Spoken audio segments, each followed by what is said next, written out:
Now, back live to the Kenny Report. Now, the country hadn't seen or heard from former New South Wales Premier Gladys Berejiklian since her surprise resignation last Friday. But she turned up today at her electorate office in the lower North Shore of Sydney to have a look at the flowers and notes that have been left there for her. Here's some of what she had to say.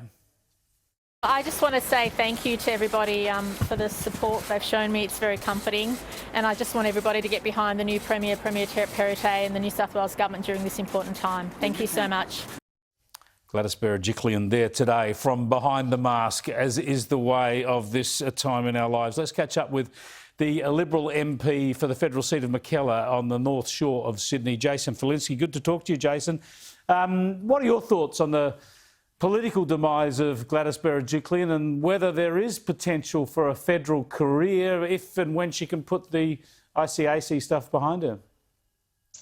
Mate, I think there's a lot of potential for Gladys to continue to make a contribution to public life if she wants to. And, you know, there are obviously a couple of seats, one that I'm thinking of specifically, where she could make a very good contribution for the people of that seat, and I think for our nation as a whole. Yeah, the trouble is, of course, and one of the criticisms of these corruption body processes is that they take too long. So even if she's to be cleared, it might not happen till after the next federal election. Mind you, she could roll around the next time. She could absolutely do that. And look, I have a very strong view, which is that if nothing particularly surprising comes out of the hearings, and let's face it, the New South Wales Independent Commission Against Corruption has a track record of holding these public hearings only to find nothing and to find that a whole bunch of people have had their lives ruined and off track. So this, you know, that is, I suppose, a lot of people in New South Wales, that is their expectation of what these public hearings will contain. And if that is the case, I don't think anyone should have to wait for a report from ICAC. I think if, you know, I'm thinking of Mike Gallagher, for example, where, you know, former Commissioner Megan Latham and council insisting paused a particular inquiry, said that they had more information on Mike Gallagher.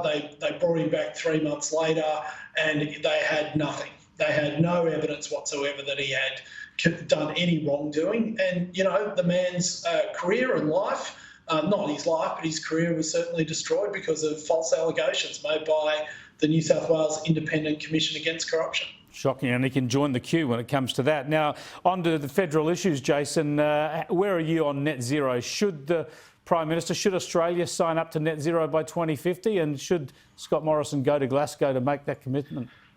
Look, well, I for one have not been to many of those international forums. I know you've been to a couple, Chris, but what I've observed from a distance is that they're not exactly the most productive use of other people's time. Jacinda Ardern's not going. I don't think it's necessary for the Prime Minister to go. In terms of your question about policy framework for carbon emissions reduction, I do think Australia should sign up to net zero by 2050. We should do that when we have a plan. Unlike many other nations on the face of this planet, the economic benefits for Australia in signing up to net zero by 2050 are overwhelming and can't be understated. And if we're not at the table when those decisions are being made, then we risk missing out on the full potential that we can gain from them. Small problem, though, in that the International Energy Agency, no less, says that we don't even have the technology now to get to net zero by 2050. Why sign up to something we can't even do yet? Yeah, there are a lot of great arguments around it. I mean, as Bill Gates says in his book, and I encourage anyone who's thinking about trying to achieve this to read Gates's book, because it's very... It doesn't go into the politics and the ideology of it. It just talks about nuclear. And he says go nuclear. Yeah, he says nuclear.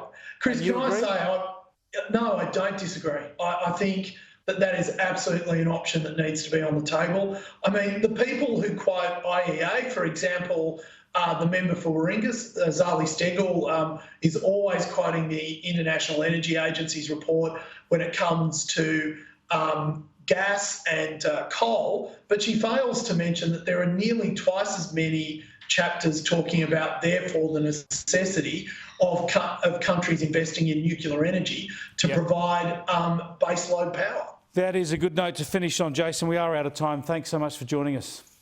Thanks for having me, Chris. Jason Falinski there, a Liberal member for the seat of Mackellar on the northern beaches of Sydney. Yet another coalition MP is saying at the very least we need to debate and consider nuclear energy. I'm telling you, we've looked at this from every angle. If you want to get to net zero, nuclear is the only answer. We'll keep probing this issue in coming days and weeks.